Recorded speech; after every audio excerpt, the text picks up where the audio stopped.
bonjour à tous, merci Marie-Lise. Donc d'abord, dans un premier temps, Boviwell, de quoi parle-t-on? Boviwell, c'est l'outil d'évaluation du bien-être des bovins laitiers, mais aussi bovins allaitants ou en atelier d'engraissement.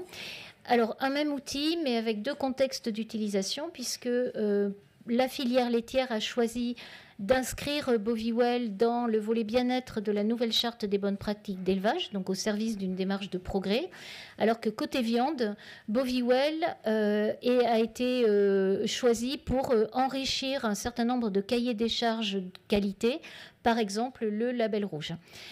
Deux contextes, un même outil, ça suppose quelques impacts, et notamment sur des règles de notation. Donc dans Boviwell, on parle de score de bien-être, on va en parler là dans toute la présentation. Et bien, parfois, les règles de notation ne sont pas les mêmes selon que l'animal est un animal de type lait ou de type viande. Et notamment en viande, on va avoir des critères, la notion de critères critiques, qui sont des critères qui, s'ils ne sont pas avec un bon niveau, un bon score, et ben, l'élevage ne peut pas être labellisé. Deux contextes, ça veut dire aussi des périmètres d'audit différents. Puisque une démarche de progrès, forcément, l'objectif est large, un grand nombre de troupeaux. Donc, on va focaliser en fait l'évaluation du bien-être sur une seule catégorie d'animaux, donc les vaches laitières. Alors, ça n'empêche pas d'évaluer le bien-être des autres catégories du troupeau, mais ce n'est pas une obligation. Et par contre, en viande, on va avoir pour obligation d'évaluer le bien-être de toutes les catégories d'animaux présentes dans le troupeau. Alors, j'ai parlé des bovins, j'ai oublié quand même un détail qui n'en est pas un. Boviwell est un outil qui permet d'évaluer le bien-être des bovins au-delà de 6 mois d'âge. On ne peut pas utiliser Boviwell pour des animaux plus jeunes. Juste quelques mots sur le fonctionnement pour que vous compreniez derrière les résultats qu'on va vous présenter avec Marie-Lise. Le bien-être dans Boviwell est abordé selon une approche dite des 5 libertés. C'est assez classique en matière de bien-être. Bon, dans Boviwell, on n'en a plus que 4 parce que les 2 dernières sont regroupées. Et chaque liberté est évaluée à partir de 2 critères. Donc là, vous voyez la liberté ne pas souffrir de faim et de soif. Elle est évaluée à partir d'un critère qui porte sur l'alimentation et un autre qui porte sur l'abreuvement. Comment ça se passe? Quand on va en élevage, on va observer, on va mesurer un certain nombre de choses sur les animaux, sur leurs conditions de logement. Et ces observations vont permettre de calculer un score pour le critère. Puis la combinaison des scores des 2 critères va permettre de calculer le score pour la liberté. Et tout ça est mesuré sur une échelle de 0 à 100 qui permet de définir 4 niveaux de bien-être. La présentation, alors tout ça est basé, le petit logo Welfare Quality, c'est pour vous dire que ces calculs-là, ils sont basés sur une méthode robuste du point de vue scientifique, qui est celle qui a été développée dans le cadre du projet Welfare Quality, et avec bien sûr des aménagements pour tenir compte des enjeux et des objectifs des filières. Les résultats, comment ils se présentent? Je pense que je n'ai pas de pointeur, hein? Non. Donc le résultat qui est présenté, c'est le score qu'a l'éleveur pour cette liberté-là. Mais ce score, il est positionné par rapport à la distribution des scores des autres éleveurs du panel, environ 1 millier d'éleveurs pour l'instant. Et bien sûr, au fur et à mesure des remontées d'audit, ce panel, il évoluera. Et bien sûr, on compare bien des choses comparables, hein. Les animaux laitiers sont comparés à des animaux laitiers et les animaux viande à d'autres animaux viande. Et on a aussi, on peut positionner le score de l'élevage par rapport au score moyen des autres élevages du panel. Donc vous voyez un dispositif qui permet en fait non seulement d'évaluer le bien-être, de le noter, mais aussi d'éventuellement engager des discussions sur d'éventuelles marges de progrès. Donc on a un score de calculer pour chaque liberté. Pour chaque catégorie d'animaux, on va avoir 4 scores, hein, puisqu'il y a 4 libertés qui sont évaluées. Et tout ça combiné permet de calculer le score global pour l'exploitation, en tenant compte de toutes les catégories d'animaux qui sont évaluées. Ce que j'en vais vous présenter maintenant avec Marie-Lise, ce sont les scores en fait par liberté et par critère. Je vais vous présenter d'abord le score des fermes viande du réseau FarmXP. Je ne vous présente pas les fermes, vous allez en entendre parler toute la journée. Cette vue pour vous dire qu'effectivement, forcément, il y a des types ratios différents selon les fermes. Il va y avoir des troupeaux naisseurs, des troupeaux à l'engraissement. Mais surtout, et ça vous le voyez au travers de 2 images là qui sont les auges peseuses, il ne faut pas oublier que ces fermes, ce sont des fermes expérimentales avec des équipements et parfois des conduites qui ont un impact ou qui peuvent avoir un impact sur le bien-être. Alors parfois cet impact il est positif, puis parfois il peut être négatif. Par exemple, on va avoir des surfaces de couchage, vous le verrez plus tard, qui peuvent être un peu limitantes, mais finalement dans ces fermes, il y a un compromis à trouver entre les conditions d'élevage des animaux pour leur meilleur bien-être et puis la puissance statistique nécessaire pour réaliser des essais expérimentaux. Donc voilà, tout ça, vous en verrez un exemple concret tout de suite. Je vais vous présenter tout d'abord les résultats de la liberté 1, donc l'absence de faim et de soif. Toutes les fermes sont classées excellent pour cette liberté et elles sont notamment toutes classées excellent pour le critère alimentation. Là où on va voir des scores parfois un peu moins bons, c'est autour de l'abreuvement, sur le critère abreuvement, et notamment dans les fermes qui ont des ateliers d'engraissement, parce qu'on a certaines cases de taurillons, celles qui sont généralement situées en bout de stabulation, qui n'ont qu'un abreuvoir d'accessible pour les animaux. Dans Boviwell, en fait, pour l'abreuvement, le meilleur score, c'est quand on a suffisamment de centimètres d'abreuvoir, que ces abreuvoirs sont propres, mais aussi qu'il y a le choix de la zone d'abreuvement, donc 2 zones d'abreuvement à minima, pour éviter les phénomènes de compétition. Donc effectivement, les systèmes avec engraissement sont des systèmes qui, pour 2 des cases, généralement, sont un petit peu plus faibles. Et par le jeu des calculs, tout ça, on va le retrouver dans le score global de la ferme. Deuxième liberté, l'absence d'inconfort. En matière de bien-être, l'inconfort, c'est l'inconfort physique, mais aussi l'inconfort thermique.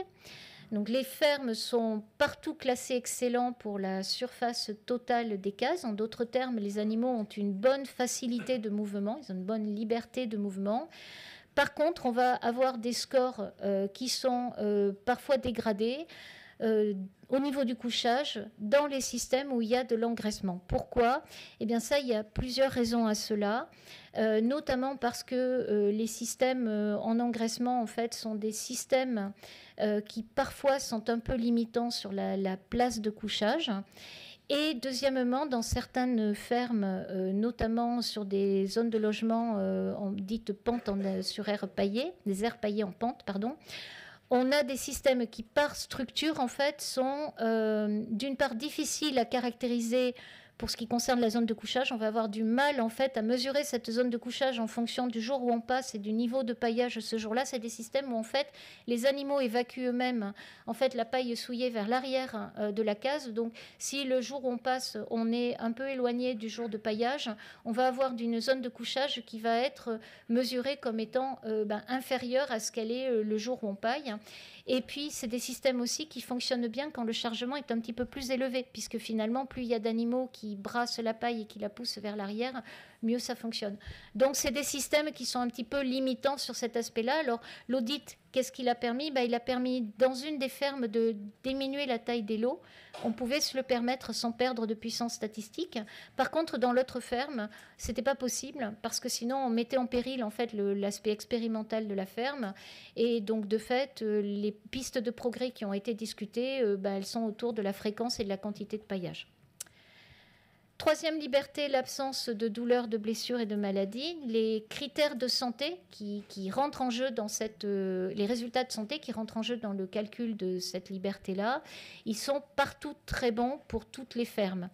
Par contre, là où on va avoir des points faibles, ce sont sur le deuxième critère, donc les pratiques douloureuses. On parle de débourgeonnage ou de castration. Dans toutes les fermes, en fait, les pratiques de débourgeonnage sont améliorables, et notamment pour ce qui concerne la prise en charge de la douleur qui n'est pas encore optimale. Donc, on n'atteint pas des niveaux élevés de score de bien-être. L'audit, il a permis d'ouvrir ce sujet-là, d'envisager dans un certain nombre de fermes la tenue de sessions de formation pour permettre d'améliorer les pratiques dans la ferme. Et puis, il y a une ferme qui est pénalisée par une pratique qui dégrade très rapidement les scores de bien-être, c'est la pratique de la castration. Et cette pratique-là, en fait, on peut difficilement avoir un bon score de bien-être quand il y a de la castration, parce que pour l'instant, les bonnes pratiques à mettre en œuvre, et notamment avec une bonne prise en charge de la douleur, elles ne sont pas encore stabilisées, et on espère que dans quelques années, les travaux qui sont en cours ou qui sont engagés permettront de dire ce qu'il faut faire pour bien faire avec cette pratique qui, par ailleurs, ouvre sur des systèmes qui sont plutôt vertueux. Dernière liberté, liberté 4 et 5, donc c'est l'absence de peur, de douleur, de stress, et puis ce qu'on regroupe en fait sous l'expression de comportement approprié. Dans toutes les fermes, on a une relation homme-animal qui est excellente, hein, et ça c'est là aussi structurel, hein. Ce sont des fermes où il y a des équipes animalières qui sont compétentes, qui sont formées, qui sont en nombre suffisant aussi, hein. La main-d'œuvre est présente et on s'occupe bien des animaux. Et en plus, ce sont des fermes où il y a beaucoup de passages, donc les animaux ont un niveau élevé de confiance en l'homme et ça se ressent sur le test relation homme-animal. Là où on va avoir des notes ou des scores un petit peu dégradés, c'est autour de l'accès à l'exercice dans les fermes où il y a de l'engraissement, puisque les systèmes d'engraissement en France, en fait, ils ne permettent pas un bon accès à l'exercice, puisque d'une part, ce sont des systèmes où les animaux ne vont pas à l'extérieur, et d'autre part, dans la case, les zones dites d'exercice sont inférieures aux recommandations en cours pour les bovins. Et puis, je terminerai là-dessus. Vous voyez qu'il y a une ferme qui est plutôt bonne sur les deux critères, relation homme-animal et accès à l'aire d'exercice, et qui se retrouve non classée pour la liberté, malgré tout. Ça vient d'un critère qui n'apparaît pas en fait à l'écran et qui est propre en fait au système viande quand il y a de l'engraissement. On va regarder dans les systèmes où il y a de l'engraissement, où les animaux n'ont pas accès à de l'aire d'exercice, on va regarder les comportements qu'on qualifie d'anormaux, c'est des comportements évocateurs du stress. Et en fait, dans cette ferme, dans un des lots de taurillons, il y avait un animal qui présentait ces comportements, on appelle ça des stéréotypies, ce sont les jeux de langue par exemple. Donc un animal présentait ces comportements, comme on était dans un lot de petite taille, ça faisait à peu près 10% de la case passe en non classé. Donc l'ensemble des lots de taurillons par mécanisme passe en non classé et la ferme se retrouve non classée. Voilà. Alors, on pourra en discuter dans les questions si vous le souhaitez. Il y a une logique derrière ça, mais voilà, ça me permet de relativiser ce résultat. Et je vais passer la parole à Marie-Lise qui va vous parler des fermes laitières. Merci Béatrice. Donc effectivement, dans les fermes laitières, donc, je vous présente rapidement ici. Donc, nous avons réalisé des évaluations alors, à différentes périodes. Ça a des impacts sur les résultats que je vais vous présenter. Donc, du coup, je vais prendre un petit peu de temps pour vous les présenter. Donc, nous avons en Normandie la Blanche Maison, où nous avons des vaches normandes qui sont traites en salle de traite épi, logées en air paillé. L'évaluation a été faite lors des premières formations test Bovywell en mars 2020. Et comme les autres exploitations ont été évaluées en 2021, nous avons réévalué des pratiques qui avaient évolué entre deux, donc réajusté en avril 2021. Nous avons donc en Bretagne, à Trévarez, 2 sites. Un site en agrobiologie avec des vaches croisées 3 voies, donc Holstein, Jersey et Normand, qui sont traites par un robot mobile et logées en hiver en logette.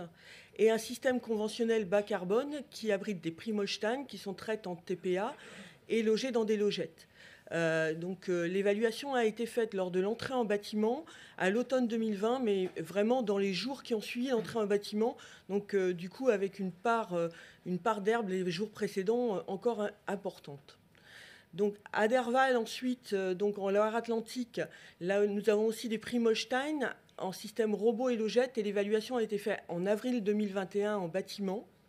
Et au Trinotière, compte tenu des travaux qui ont été réalisés dernièrement, l'évaluation a été faite en décembre 2021, donc très récemment, dans le système où les vaches Prime Holstein sont aujourd'hui traites en roto et logées en logette en hiver.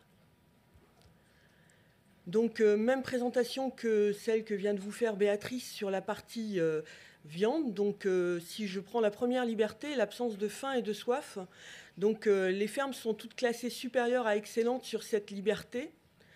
Donc elles sont classées pour l'alimentation en excellent sur toutes les fermes conventionnelles. Bon, en même temps, on conduit beaucoup d'essais sur l'alimentation dans nos fermes, donc ce n'est pas un résultat qui est étonnant.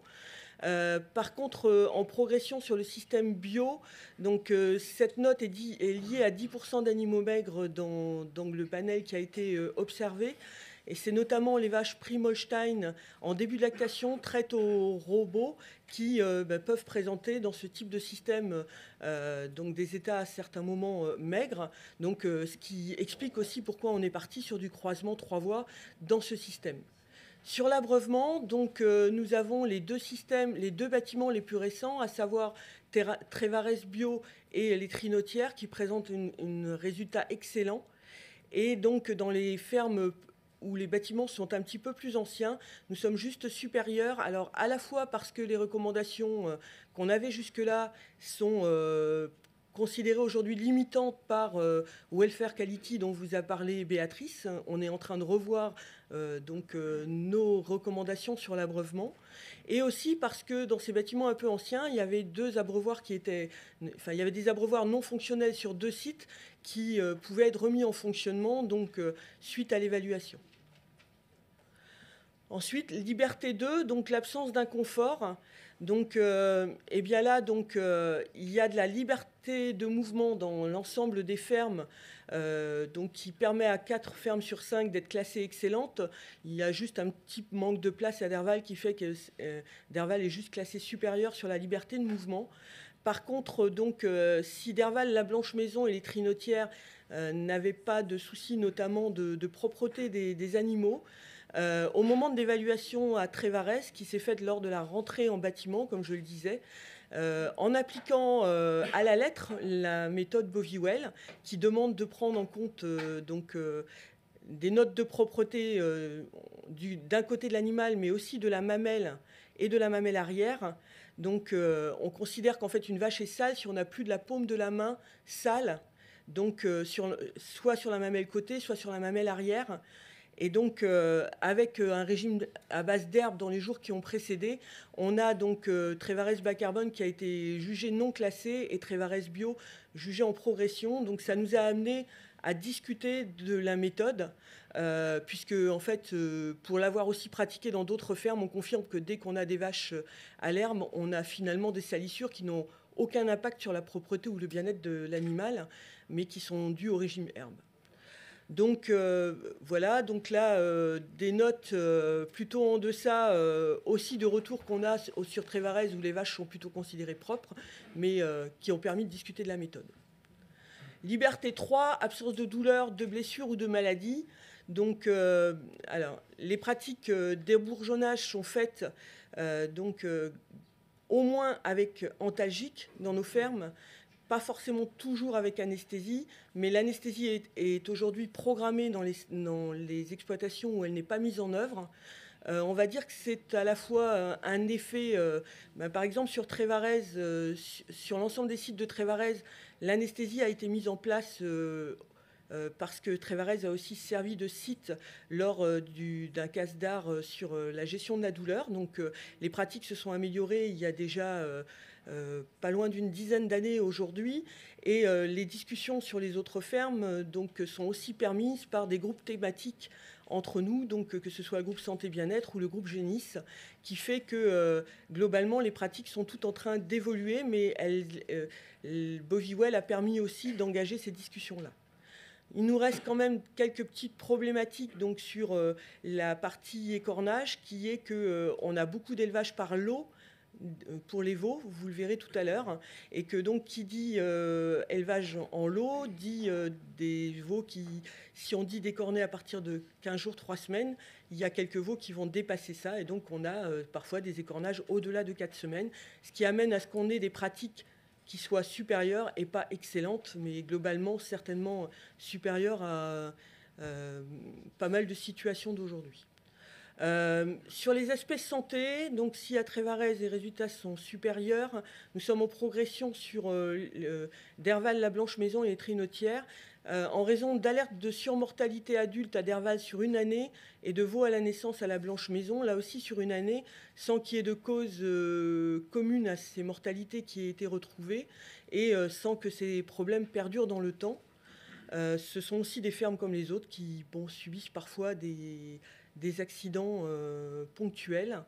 Et puis, donc, un point important sur Boviwell en vache laitière, c'est l'impact du logement sur les blessures en cours d'hiver, c'est-à-dire que les trinotières et la blanche maison qui ont été faites soit en hiver, les évaluations ont été faites soit en hiver, soit à la sortie de l'hiver, montrent des blessures donc sur les animaux qu'on n'a pas retrouvées, par exemple à Trévarez, où l'évaluation a été faite à l'entrée à l'étable. Et donc là, on a aussi un aspect moment de l'évaluation qui a sans doute joué. Sur les libertés 4 et 5, donc comportement approprié. Donc, comme l'a dit Béatrice, nous avons des animaux qui sont habitués à être manipulés, à voir des humains, et donc qui ont l'habitude d'être manipulés pour des séries de mesures par des techniciens qui eux-mêmes ont des profils très animaliers. Donc la relation homme-animal est excellente sur l'ensemble de nos sites. Et donc on a aussi des élevages qui sont pâturants. Donc l'accès à l'aire d'exercice est considéré comme excellente dans 4 sites sur les 5, et donc supérieure à la Blanche Maison. L'accès à l'aire d'exercice, c'est soit l'accès à une aire d'exercice de plus de 3 mètres carrés, donc en bâtiment, soit l'accès à du pâturage. Et donc là, on voit l'intérêt, l'impact du pâturage sur cette note. Donc en conclusion, en synthèse globale des élevages viande et lait, les fermes de Farm XP sont plutôt bien classées sur la plupart des critères, mais ce sont aussi des fermes, comme j'ai pu le dire, comme les autres. Donc ce sont aussi des sites de démonstration qui permettent de confirmer la faisabilité de la méthode. On a vu que donc, le temps pour réaliser Boviwell reste un temps accessible pour un audit technique et pour la disponibilité des éleveurs. Il permet aussi très rapidement d'ouvrir à la discussion pour enclencher des démarches de progrès. Donc c'est sur les points que nous avons pu pointer. Globalement, nous avons très vite eu des propositions d'amélioration de la part du personnel de ces fermes. Mais c'est aussi éventuellement des outils pour rediscuter ou affiner les modalités d'évaluation de l'outil. Nous avons pu discuter de certains critères avec les interprofessions. Nos fermes sont des supports de sensibilisation, de formation, de diffusion. Donc, on en a parlé sur des formations à l'ébourgeonnage. On s'est aussi servi de ces évaluations pour nos portes ouvertes, par exemple, pour mettre en avant certaines pratiques. Nous allons sans doute afficher les résultats donc, des évaluations Boviwell dans les fermes dans les temps prochains.